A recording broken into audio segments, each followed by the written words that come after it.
крупнейший лайнер итальянского судостроения. МСК Seaside – круизный лайнер класса Seaside, который в настоящее время принадлежит и управляется МСК Cruises.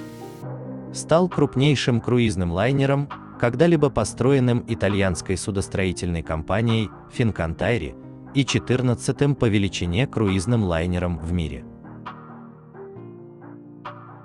17 марта 2015 года МСК Cruises объявила, что новое судно будет называться МСК Seaside, что дало его имя классу родственных судов, которые последуют за ним.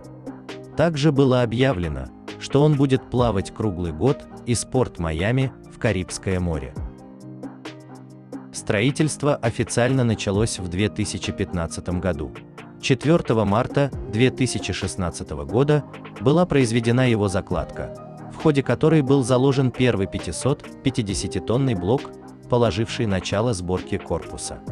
Лайнер был спущен с верфи 26 ноября 2016 года.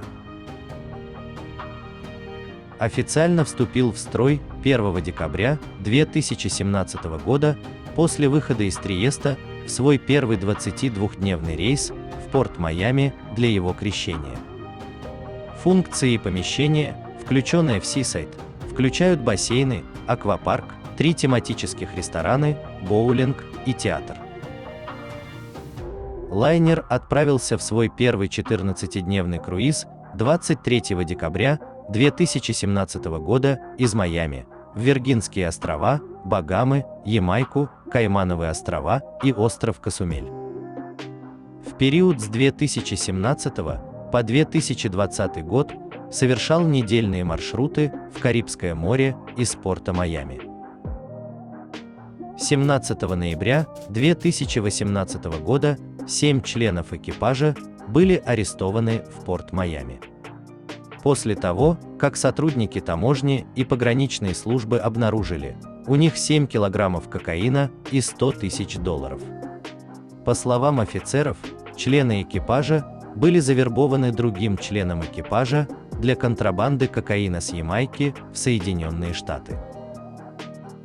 Начиная с осени 2020 года, компания, которая управляла лайнером, планировала начать круизы продолжительностью от 3 до 7 ночей из порта Канаверал в Карибское море. Летом 2021 года лайнер проведет свой первый полный сезон средиземноморских рейсов.